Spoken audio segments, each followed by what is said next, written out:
E aí, aluno, tudo bem? Eu sou o professor Pedro e eu tenho um recado importante para você que vai fazer o Enem 2019. Antes de mais nada, queria pedir para você se inscrever no nosso canal e também dar o like nesse vídeo. Nós separamos um conteúdo muito bom para que você tenha sucesso no seu Enem 2019. A seguir, nós colocamos 7 questões que são de suma importância você resolver antes de fazer a prova do Enem.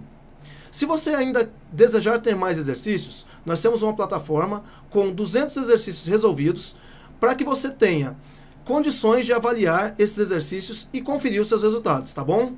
Então, não se esqueça, se inscreva no canal e deixe o seu like, tá bom? Grande abraço, obrigado, bons estudos, tchau, tchau. Agora nós vamos resolver uma questão de matemática básica do Instituto Federal do Maranhão. No alto de uma torre localizada no porto do Itaqui, 3 luzes piscam em diferentes intervalos de tempo. A primeira pisca a cada 7 segundos, a segunda pisca a cada 12 segundos e a terceira a cada 9 segundos. Se num certo instante as luzes piscam simultaneamente, após quanto tempo elas voltarão a piscar simultaneamente?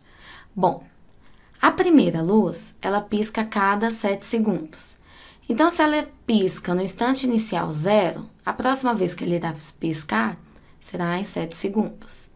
Depois em 14 segundos, depois em 21 segundos. Então, nós temos aqui, gente, os múltiplos de 7. A segunda luz, ela pisca a cada 12 segundos. Então, nós teremos os múltiplos de 12, que são os momentos que ela vai piscar. Ela pisca no instante inicial, depois de 12 segundos, depois de 24 segundos decorridos do instante inicial, depois de 36 segundos e assim por diante.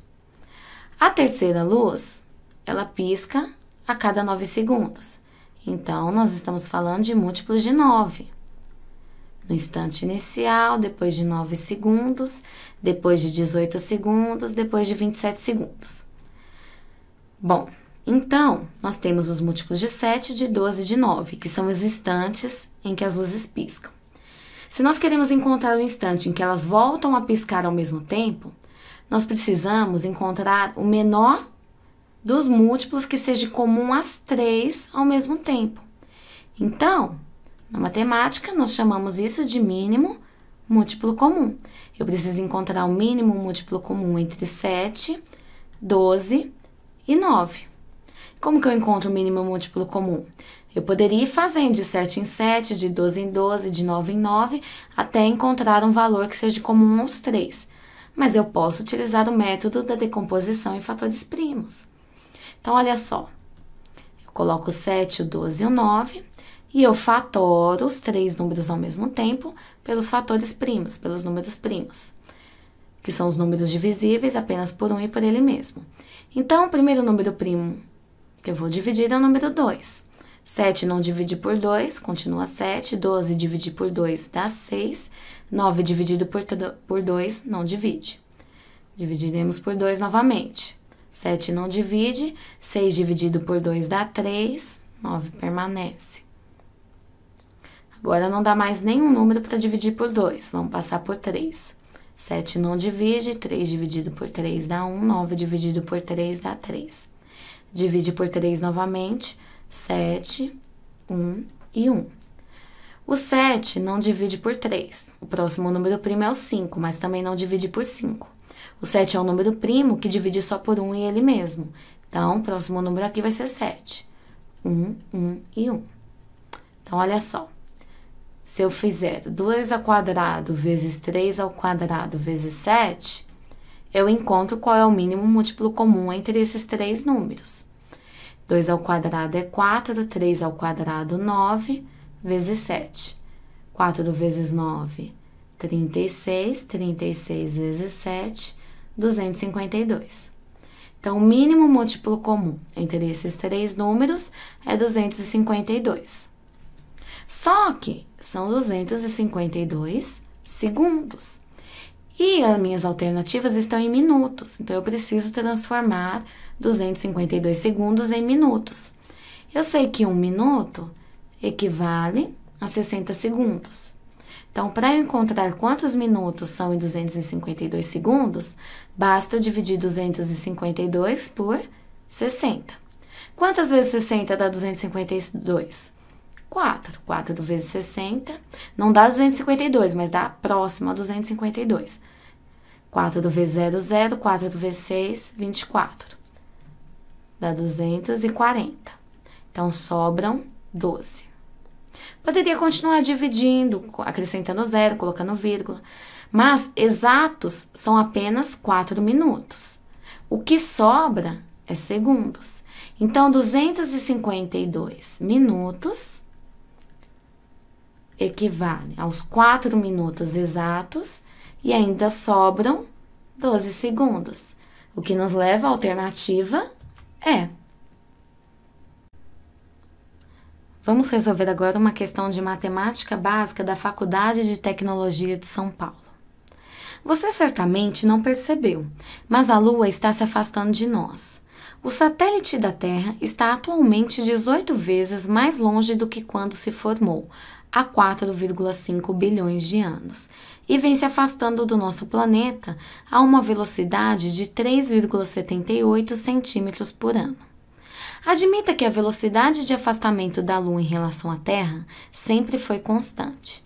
Nessas condições, é correto concluir que a distância da Lua à Terra, há 4,5 bilhões de anos, era aproximadamente em quilômetros igual a...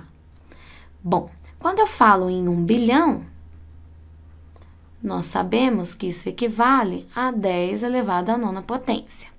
Então, quando eu falar em 4,5 bilhões,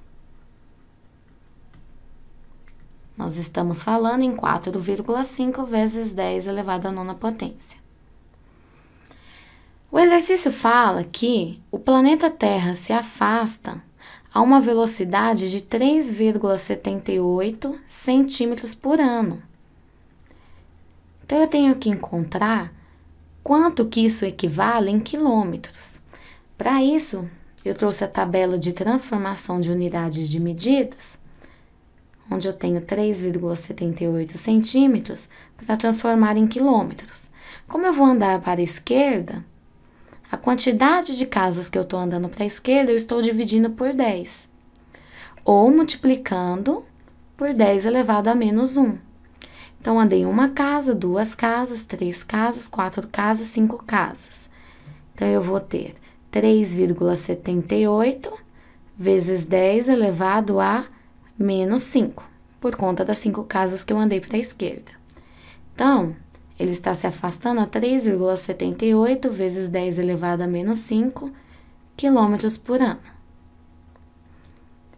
Agora, nós devemos multiplicar a quantidade de quilômetros por ano que ele está se afastando, o planeta Terra em relação à Lua, pela quantidade de anos que já se passaram. Então, eu tenho aqui 3,78 vezes 10 elevado a menos 5, vezes 4,5 vezes 10 elevado à nona potência. Multiplicando os números, 4,5 vezes 3,78, vamos ter 5 vezes 8, 40, 5 vezes 7, 35, 35 com 4, 39, 5 vezes 3, 15, com 3, 18. 4 vezes 8, 32, 4 vezes 7, 28, com 3, 31. 4 vezes 3, 12, 12 com 3, 15. Então, tenho 0, 9 mais 2, 11, 8 mais 1, 9, mais 1, 10, 5 mais 1, 6, mais 1, 7 e 1. Eu tenho quantas casas depois da vírgula? 2 mais 1. Então, eu tenho 3 casas. Isso daí é igual a 17,01 vezes 10 elevado, somos expoentes, potência de mesma base. Menos 5 mais 9, 4. Que dá aproximadamente 17 vezes 10 elevado à quarta potência. Isso daqui, então, são quantos quilômetros que já se afastou. Mas nós sabemos que a distância da Lua à Terra a 4,5 bilhões de anos, ela era 1/18 do valor que encontramos aqui acima. Então, nós temos que fazer 17 vezes 10 elevado à quarta potência, dividido por 18. Que dá aproximadamente 0,94 vezes 10 elevado à quarta potência, que é aproximadamente 1 vezes 10 elevado à quarta potência. Alternativa A. Vamos resolver uma questão de função afim do Enem.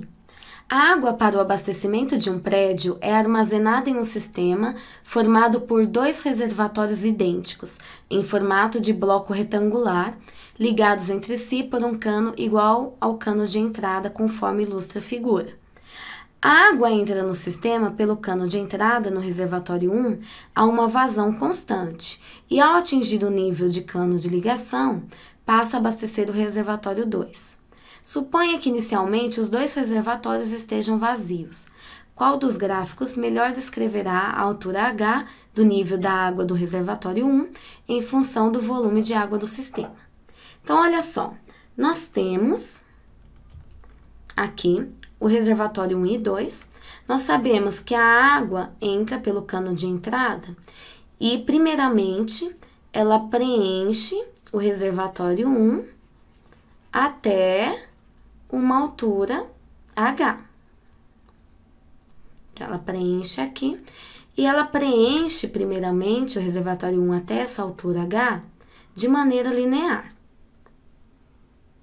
Essa altura H aqui, gente, é até chegar no cano de ligação, porque ela vai crescendo de maneira linear, essa altura, de acordo com o que vai preenchendo seu volume. Quando chega no cano de ligação, a altura no reservatório 1, ela permanece, até que a água passe para o reservatório 2 e chegue a essa mesma altura H. Então, a água vai passar, preencher o reservatório 2, e durante todo esse tempo que ela preenche o reservatório 2 até essa mesma altura H, a altura aqui no reservatório 1 permanece constante. Após ela preencher todo o reservatório 2 até essa altura do cano, ela passa a entrar e distribuir entre os 2 reservatórios. Então, ela volta a crescer de maneira linear, essa altura aqui, ela volta a crescer até preencher todo o reservatório 1, mas agora com ângulo de inclinação um pouco menor, porque ela vai se distribuir entre o reservatório 1 e o reservatório 2. Então, ela cresce de maneira linear, mas com ângulo de inclinação um pouco menor, o que nos leva à alternativa D. Vamos resolver uma questão de matemática financeira do Enem. Um rapaz possui um carro usado e deseja utilizá-lo como parte de pagamento na compra de um carro novo. Ele sabe que mesmo assim terá que financiar parte do valor da compra. Depois de escolher o modelo desejado, o rapaz faz uma pesquisa sobre as condições de compra em 3 lojas diferentes. Em cada uma, é informado sobre o valor que a loja pagaria por seu carro usado, no caso de a compra ser feita na própria loja. Nas 3 lojas, são cobrados juros simples sobre o valor a ser financiado, e a duração do financiamento é de 1 ano. O rapaz escolherá a loja em que o total em real a ser desembolsado será menor. O quadro resume o resultado da pesquisa. A quantia a ser desembolsada pelo rapaz em real será... Bom, então, nós vamos analisar o que as 3 lojas oferecem para o rapaz, para então descobrirmos em qual loja o valor desembolsado será menor e qual será esse valor. Então, vamos começar pela loja A.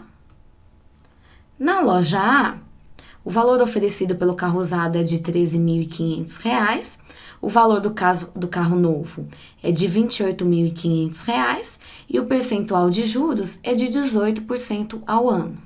Então, olha só, o valor do carro novo na loja A é de R$ 28.500.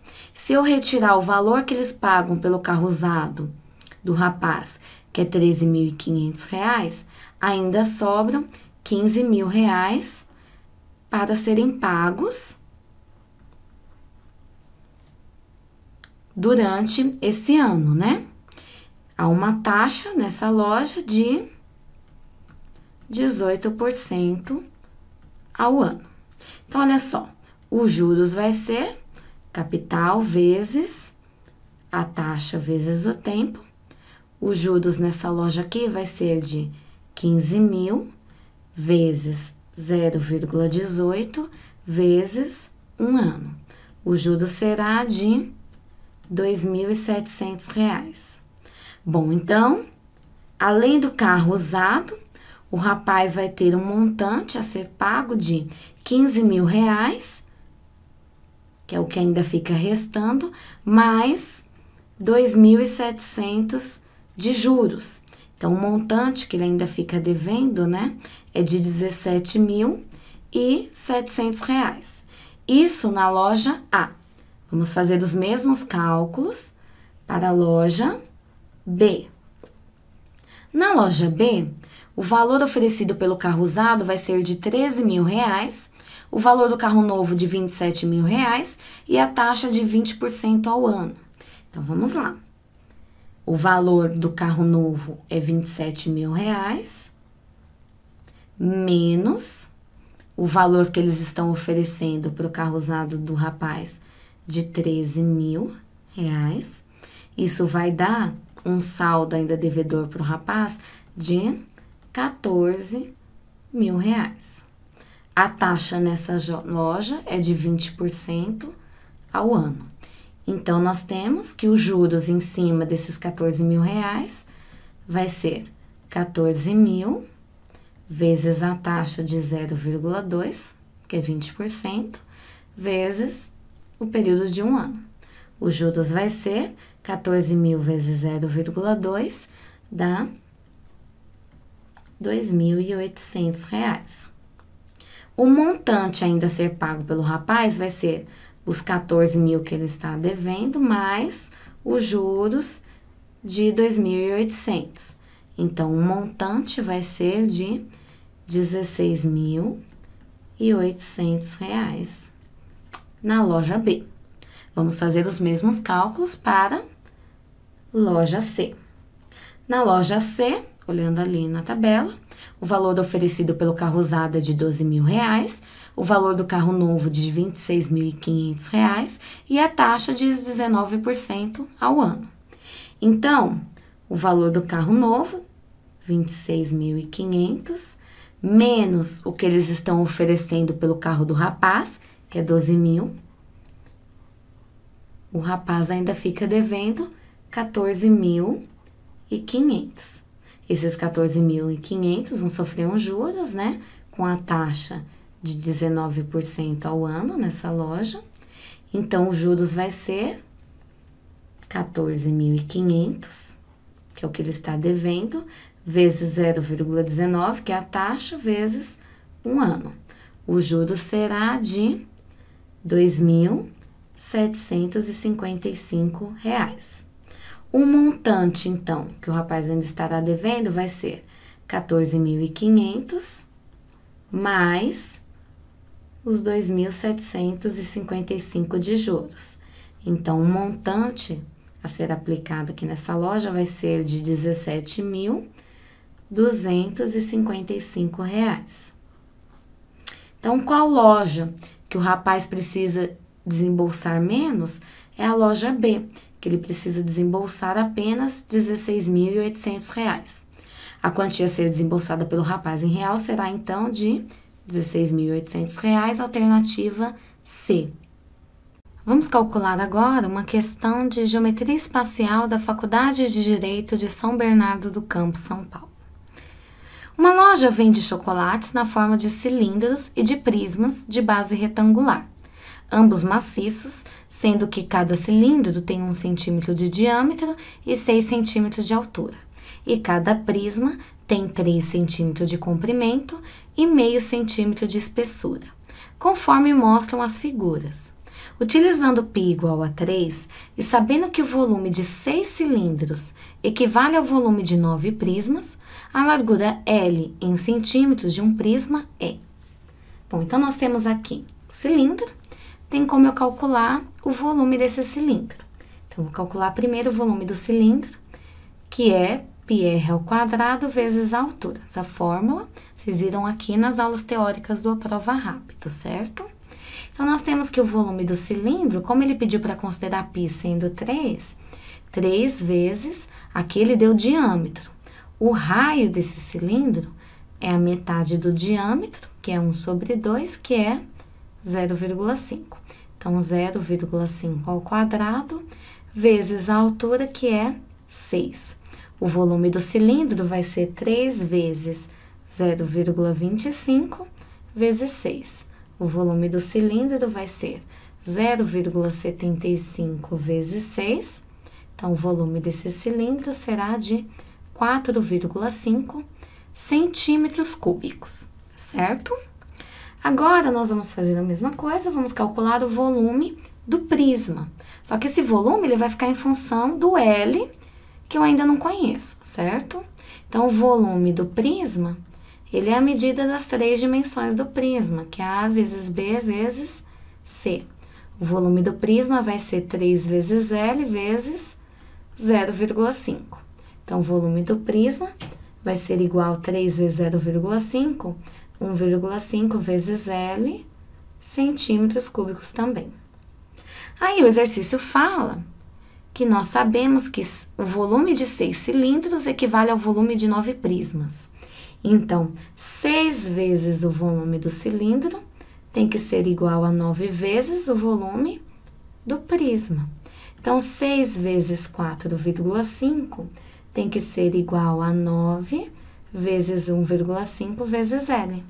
6 vezes 4,5 dá 27, e 9 vezes 1,5 dá 13,5 vezes L. O 13,5 está multiplicando, ele passa dividindo. Então, o L vai ser 27 dividido por 13,5, e essa divisão dá igual a 2 centímetros. Então, a questão pergunta, né? Qual a largura L em centímetros de um prisma? Ela equivale a 2. Alternativa C.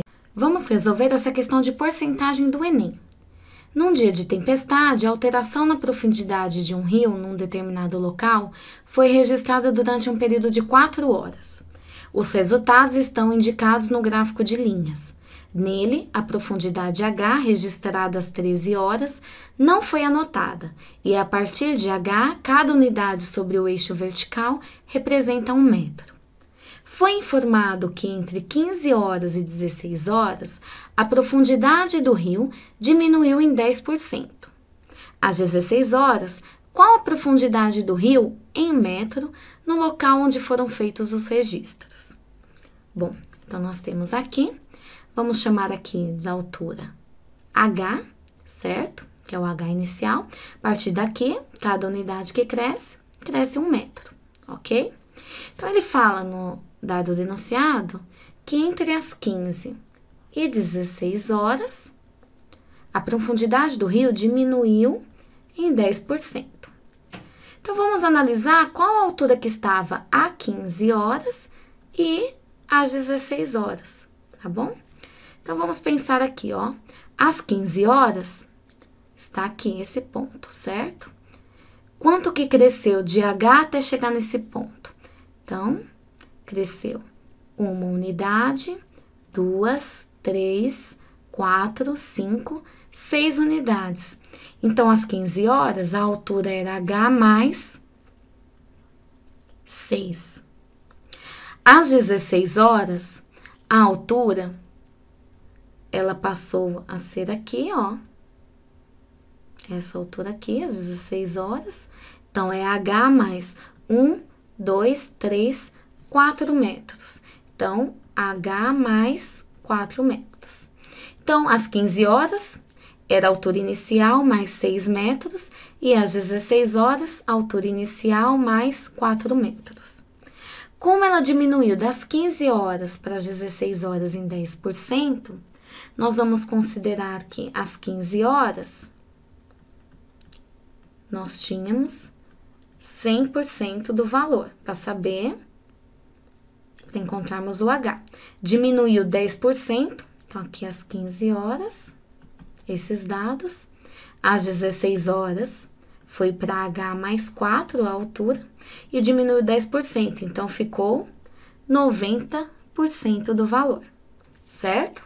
Multiplicando cruzado, nós temos que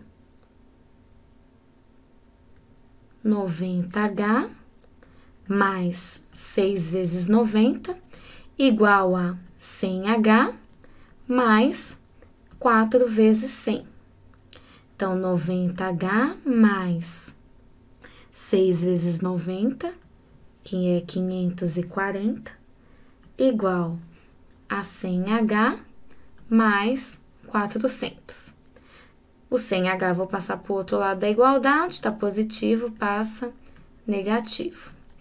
E o 540 também. 90 menos 100 dá menos 10. 400 menos 540, menos 140. Multiplico por menos 1 para deixar a igualdade positiva. 10H igual a 140. O 10 está multiplicando, passa dividindo. Então, a altura vai ser de 14 metros. Então, a minha altura inicial, utilizando os dados da questão, é de 14 metros. Ele quer saber, às 16 horas, qual é a profundidade do rio em metros, no local onde foram feitos os registros. Então, às 16 horas, nós temos que a altura era H mais 4. Então, às 16 horas, seria 14 mais 4 metros, que daria 18 metros. Alternativa A. Vamos resolver agora essa questão de geometria plana do Enem. Um conjunto residencial será construído em um terreno que está representado no mapa a seguir na escala 1:1000. O terreno está dividido em lotes quadrados iguais ao indicado na figura. No local será construído um centro comunitário, quiosques e praças de lazer e alimentação, de tal forma que a soma total dessas áreas não ultrapasse 2/5 da área do terreno. A área total a ser disponibilizada para a construção do centro comunitário, dos quiosques e das praças de alimentação não poderá ultrapassar. Então, vamos lá. Aqui eu tenho o terreno e eu sei que a escala é de 1:1000. Como estamos trabalhando em centímetros aqui, eu vou ter que cada 1 centímetro do meu mapa equivale a 1000 centímetros do meu terreno. Como cada lado desse quadrado tem 10 centímetros no meu mapa, então, no meu terreno real, cada lado desse vai ter 10 vezes 1000 centímetros. 10 vezes 1000, 10.000 centímetros.